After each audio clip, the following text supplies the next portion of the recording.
예, 여야가 오는 30일 국회 본회의를 열고 한중 FTA 비준안을 처리하는 데 합의했습니다. 주요 쟁점 법안 및 예산안 처리를 위한 본회의도 12월 1일, 12월 2일 개최하기로 해 이 법안 처리에 숨통이 트였습니다. 한편 김영삼 전 대통령 조문 정국이 끝나기가 무섭게 새정치민주연합의 내용이 다시 격화되는 양상입니다.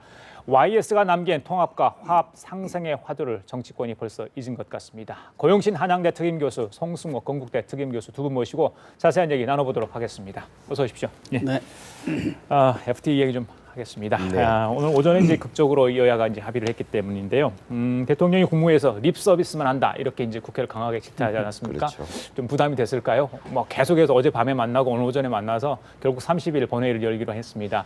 물론 여러 가지 뭐 지금 잘 해결될지 그 부분도 이제 의문인데 어떻게 보십니까? 일단 합의한 건 잘했죠? 일단 30일 날 이제 본회의를 열어서 처리하기로 여야가 합의는 했습니다.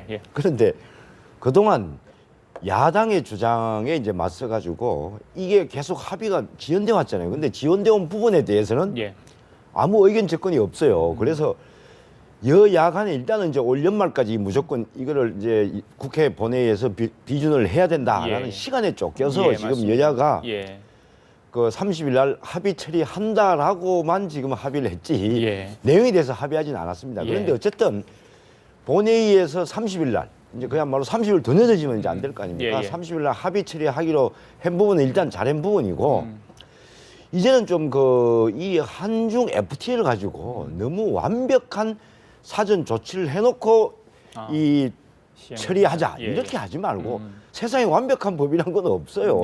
비준 동의안도 완벽한 비준 내용은 없습니다. 그래서 우리가 지금 경기도 안 좋고 하니까 여야가 특히 야권이 그 대타협 차원에서 나머지 미비한 건 차후로 밀어놓고 일단 한중 FTA부터 국회 본회의에서 비준을 하는 것이 저는 옳다 이렇게 생각합니다. 거기서 지금 여당은 30일을 마지노선으로 확 이렇게 정하고 있는 상황인 것 같아요. 굉장히 국가 중대 사안인데요. 항상 보면 이렇게 시간에 쫓겨서 뭔가를 하는 것 같아요. 뭐 국회에서 처리를 하더라도 또 행정적인 처리 절차가 있기 때문에 연말까지 이 비준안이 모두 마무리되려면 정부 입장에서는 아주 지금 뭐 답답하고 쫓기는 그런 심정이겠죠. 그런 심정 때문에 박근혜 대통령도 좀 격한 표현이랄까 또 화난 모습으로 이렇게 립 서비스 정치하지 말라고 압박을 했습니다. 그 덕분에 뭐 일단 30일 이렇게 처리하기로 노력하기로 이렇게 되어 있습니다. 노력하기로 이렇게 합의를 한 것 같은데요. 저는 국회도 국회지만 과연 정부가 야당을 설득하기 위해서 또 야당의 그러한 요구들에 대해서 얼마큼 노력을 했느냐. 박근혜 대통령의 그러한 질책이 나오니까 뭐 비서실장, 뭐 부총리 다 나서고 산업자원부 장관까지 나서가지고 겨우 뭐 당정협의, 여야 협의 이렇게 이루어졌지 않습니까? 그러니까 정부가 손을 놓고 있었던 거예요. 그게 야당의 주장에 대해서 적극적으로 설득하고 정부가 나서서 해야 하는데 그런 부분에 대해서 부족했던 거 아닌가 이렇게 보여지고 또 야당의 주장에 대해서도 일단 통과시켜놓고 보자 이렇게만 할 게 아니라 야당의 주장도 일정 부분 설득력이 있는 거거든요. 이렇게 해서 이익을 보는 사람이 누구냐. 대기업들이 아니냐. 수출을 많이 하는. 그러면은 우리 사회가 그렇지 않아도 대기업과 중소기업 이런 것 간에 양극화가 엄청나게 심한 상태에서 그에 따라서 이익을 보는 부분에 대해서 이 공유를 어느 정도 할 수 있는 방안을 마련하자. 또 이 FTA가 통과됨에 따라서 피해를 보는 뭐 중소기업이라든가 자영업자라든가 농민이라든가 이런 피해 보전 대책에 대해서 정부도 성의를 보여라는 게 야당의 입장 아닙니까? 그럼 그에 대해서 이 FTA 안 오면은 큰일 난다. 뭐 안 오면은 얼마나 손해가 본다. 이렇게만 얘기해서 국민들을 설득하고 야당이 설득이 안 된다고 한다면은 야당의 주장에 대해서 일정 부분 수용을 해서 그 부분이 타협할 부분이 있다면 충분히 수용해야 하는데 그동안 손 놓고 있었던 거 아닙니까? 그래가지고 뭐 이거 안 되면 난리만 난다는 얘기만 해왔던 거예요. 대통령의 질책이 있기 전까지 실제로 정부가 그렇게 뛰는 거 봤습니까? 이런 것 때문에 이렇게 늦어졌기 때문에 단순히 야당 탓만 했으면 안 되고 더구나 국가 원수가 너무 자주 격한 모습, 노한 모습을 보이는 것은 그렇게 바람직한 것은 아닙니다. 어느 경우에든 국가 원수라는 건 침착하고 냉정하고 품격을 잃어서는 안 되는데 최근에 배신의 정치, 뭐 진실한 정치, 립서비스 정치 이렇게 잇따라 여러 가지 격한 모습을 보이면서 상당수 국민들도 좀 뭔가 불안정한 모습, 또 좀 뭔가 좀 너무 압박하는 거 아니냐 예. 이런 인상들을 주고 있기 때문에 그런 예. 부분에 대해서도 뭐 한 번쯤은 생각해 보는 게 예. 어떻겠나 지금 하는 제가 생각이 딱 한마디만 듭니다. 더 보태면 고 교수님 말씀에 동의하면서 네. 야권도 좀 아쉬운 부분이 있어요. 뭐냐 하면은 야권이 아니 그 한중 FTA 체결에서 덕을 보는 쪽에서 손해를 보는 쪽에 어떤 그 손해를 보전해 주는 거 좋죠, 방안은. 그럼 어떻게 하자는 얘기냐 이게 어떻게? 그냥 보전 대책을 가져와라 이게 정부에 대해서. 예. 야당은 그렇게 하면 안 된다 이거지. 야당도 이런 부분에 덕이 되니까 이런 부분 손해가 되니까 예. 그럼 이 부분을 어떻게 만들어서 손해 보는 쪽에 보내주자. 예. 나는 대안을 제시해야 된단 말이죠. 제가 안타까운 부분이 그거예요. 예. 무조건 정부 쪽에서 안을 갖고 와라. 이게 아니고 야당은 대안을 좀 제시하는 예. 야당이 됐으면 좋겠다. 한중 FTA 관해서 그래 추후 입법을 보장책을 알겠습니다. 보완책을 하는데 아무 안도 없이 그냥 안을 가져와라. 이거는 아니다는 거죠. 알겠습니다. 예, 자 김영삼 전 대통령의 5.1 국가장이 이제 모두 끝났습니다. 국회도 일상으로 돌아가는 모습인데요. 글쎄요, 많은 정치인들이 어떻게 생각했는지 모르겠습니다만 일단 여야 발등의 불을 굉장히 꺼야 될 게 많고요. 또 협의해야 될 게 상당히 많은데 야당 얘기도 좀 해보겠습니다. 문안팍 연대 이 문제가 가장 큰 현안이 되고 있는 것 같은데 지금 호남 정치인들이 강하게 반발을 하고 있는 것 같습니다. 오늘 중에 뭐 비판하는 뭐 성명도 낸다 이런 이야기 좀 나오고 있는데 자 이거 어떻게 좀 심각하죠 야당 지금 입장? 보면 예. 말이죠. 예. 친노와 비노 간에 지금 진영 싸움이 본격화되는 것 같아요. 예. 오늘 오전에 그 초재선 의원 28명이 문안박 연대 지도 체제를 지지하는 성명을 발표했지 않습니까?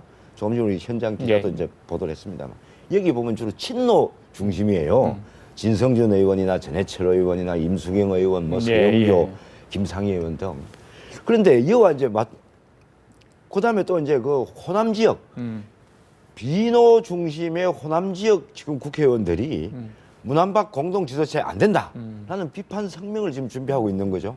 그래 되면은 친노를 중심으로 한 수도권의 친노를 중심으로 한 세력과 예. 호남을 중심으로 한 비노 간에 이제는 건널 수 없는 이제 싸움을 할 수밖에 없는 상황이 돼버렸단 예. 말이죠. 오늘 서로 간에 이제 지도체제 문제에 대해서 예. 한쪽은 찬성한다, 한쪽은 반대한다는 거 아닙니까? 그런데 제가 아쉬운 거는 이런 거예요. 정당에서 민주주의가 가장 예. 중요한 거 아닙니까? 그래서 정당 민주주의가 우리 얘기를 자꾸 하는데 문재인 대표가 정당 민주주의 이 법 절차를 진행해 가는 거예요. 근데 최고위원들한테 보고도 안 하고 통보도 안 하고 체제를 바꾸겠다. 당헌 당규를 바꿔야 될 문제를 들고 나와가지고 예.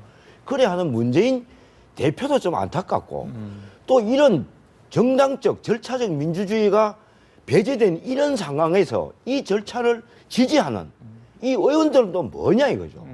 그렇다면 이 지금 오늘 문안박 연대를 지지한 진성준, 전해철, 임수경 이런 의원들은 당내 절차적 민주주의 없어도 된다는 얘기냐. 그럼 국회의원들이 절차적 민주주의를 안 지키면 누가 지키냐 이거죠. 예.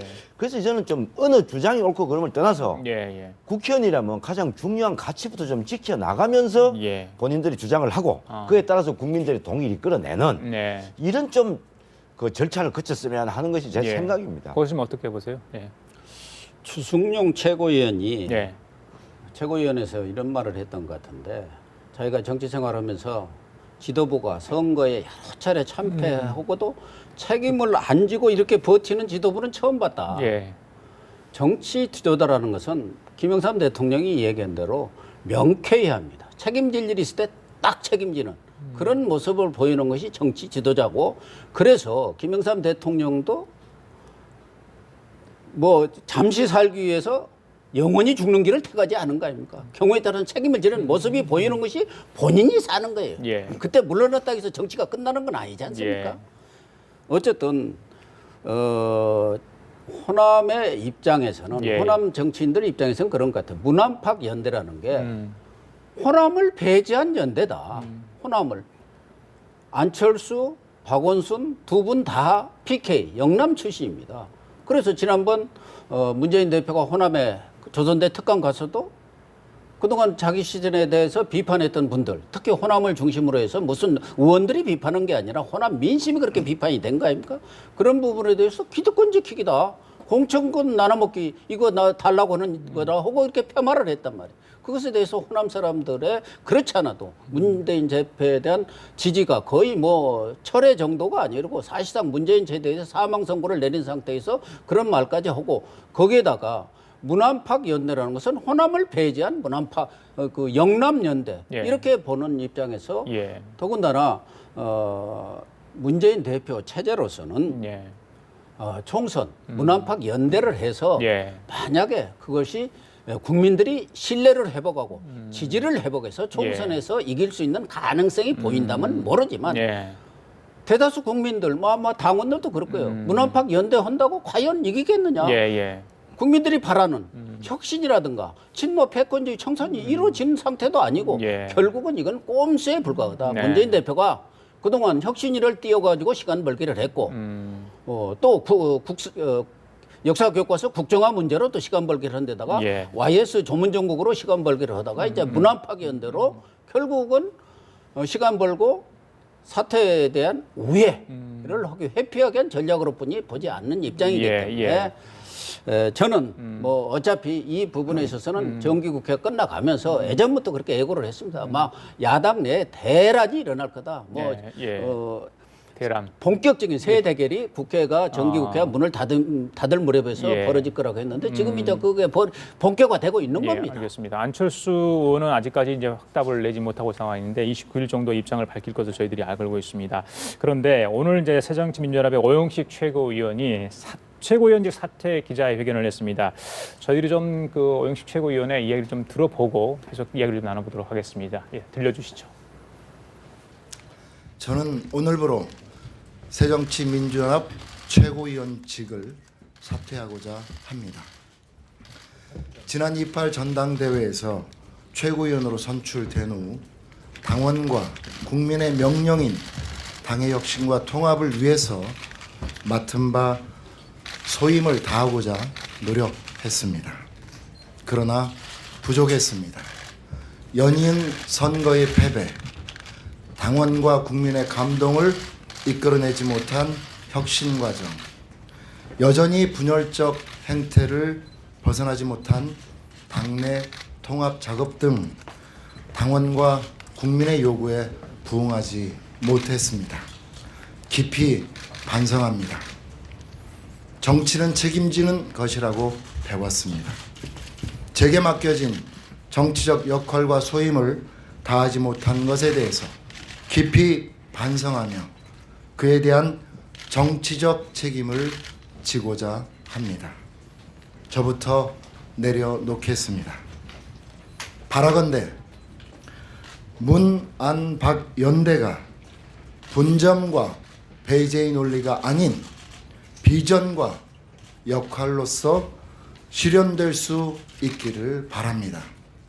더 나아가 문안박 연대를 넘어서 당의 새로운 세대 교체형 리더십이 창출될 수 있기를 강력히 희망합니다. 당원과 국민 여러분의 꾸지람은 달게 받겠습니다. 예, 오영식 최고위원의 사퇴 기자회견 내용 들으셨는데 문안박 연대에 사실상 힘을 실어준 것 이렇게 뉘앙스예요 보니까. 예. 아니 저는 지금 이런 생각, 오영식 최고위원이 오늘 사퇴의 변을 지금 조금 전에 우리가 보도를 했지 않습니까? 근데 얼핏 들어보면 왜 사퇴하는지 모르겠어요. 정치적 역할과 정치인의 이 예. 메시지는 예. 초등학생이 들어도 이해할 수 있을 정도로 쉽고 간결해야 됩니다. 복잡해요. 지금 뭐냐면 이런 거 아닙니까? 문안박 연대는 분점과 배제에 이런 걸 배제를 하지 말고 비전과 역할을 해라. 예. 그럼 문안박 연대 그다음에 또 하나가 뭡니까? 정치는 책임지는 것. 본인이 책임지고 내려놓겠다. 그다음에 문안박 연대를 넘어서 세대 교체형 리더십이 필요하다.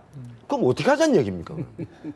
어떻게 하자는 얘기예요? 제가 저런 그러니까 지금 어떻게 보면 안철수 의원식 화법이에요. 제가 볼 때는. 예. 그러니까 국민들이 볼 때 명확하지 않아요. 그래서 자 문안박 연대가 잘못됐다든지 안 그러면 자 지금 비노 진영이 이렇게 하는 게 잘못됐다든지 예. 본인은 정치적 책임은 그럼 뭐를 진다는 건지 정치적 책임은 지겠다는데 뭘 지겠다는지 저런 저 문장 표현은 좀 우리가 자제해야 되고 예. 그다음에 제가 짧게 한마디 더 붙이면 지금 호남 쪽에 저 언론계 얘기를 들어보니까 호남 민심은 정말 뭐냐 하니까 저 비친노에도 지금 화가 많이 나 있지만은 호남 의원들에게도 지금 굉장히 화가 많이 나 있대요. 호남 정서가. 도대체 저렇게 문안박 연대를 하면서 호남을 배제하고 대놓고 우리 호남하고 안 가겠다고 얘기를 하고 있는데도 불구하고 호남 출신 국회의원들은 지금 뭐 하고 있냐 이거예요. 그저 공천 혹시 날아갈까 봐 눈치 보고 앉아가지고 개인의 행동도 결정적인 행동도 책임 있는 행동도 못 하고 있는 거 아니냐. 그래서 그 이제 제가 여론을 전한 이유가 지금 이제는 이제는 결정을 내야 될 때가 왔는데 너무 이렇게 좌우 이렇게 해서는 비노 진영도 자칫하면 호남 주민의 여론에 역풍을 맞는다는 걸 좀 인식했으면 좋겠어요. 알겠습니다. 자, 마지막으로 이거 여쭤볼게요, 두 분께. 이제 김영삼 대통령이 영면에 들어가셨는데요. 상주 정치, 상주를 자처한 분이 여러 분 계셨지 않습니까? 특히 이제 김무성 대표, 서청원 최고위원 끝까지 뭐 이렇게 빈소를 지킨 것으로 저희들이 알고 있습니다. 이번 조문 정국에서 가장 큰 수혜를 본 사람이 누굴까 꼽는다면 두 분 누구고 그 이유를 간단히 좀 이야기를 해주세요. 저는 뭐 이번 조문정국에서 외관상은 김무성 대표고 서청원 최고위원이 좀 득을 본 거 아닌가 하는데 실질적인 가장 큰 뭐 조문정국에서 득을 본 사람은 손학규 전 대표라고 봅니다. 지금 강진에 계시지 않습니까? 다시 내려갔죠. 저도 뭐 그 상가에 가서 돈은 그만 닦고 이제 내려오실 때 됐지 않았습니까? 하니까 웃음으로 대답하면서 글쎄 말이야 뭐 여건이 어찌고 저찌고 하는 것이 뜻은 있는 것 같아요. 어쨌든 손학규 대표로서는 이번에 김영삼 전 대통령에 대해서 5일간 상주로서 역할을 함으로써 인해서 그 인간적인 면모, 저 사람이 의리가 있는 사람이구나 그런 면도 보여줬고 자신의 어떤 정치적 욕망이랄까 욕구 이것도 또 간접적으로 보여주면서 존재감도 부각을 시켰어요. 그래서 손학규 대표가 가장 득을 본 거 아닌가 그런 생각을 하면서도 지금 문제는 여러분들이 뭐 상주다 무슨 아들이다 대부다 뭐 여러 얘기를 하는데 김영삼 대통령을 그런 역할 속에서 PK표 어떤 그런 것만 생각하지 말고 김영삼 대통령의 진정한 뜻 유지를 받들어야 하는데 김영삼 대통령은 승부사였다면은 이제는 정말 해결사가 필요한 시점이다. 그 점을 말하고 싶어요. 알겠습니다. 짧게 이야기해 주시죠. 김무성 대표와 서청원 최고가 제일 수혜자라고 봅니다. 어쨌든 이번에 정치 전면에 또 다시 나서면서 한국 정치의 중심에 상도동계가 있고 그 중심에 두 분 있다. 이게 국민들의 인식이 됐다고 봅니다. 알겠습니다. 자, 지금까지 고영신 교수, 성승호 교수 두 분과 함께 얘기 나눠봤습니다. 말씀 감사합니다.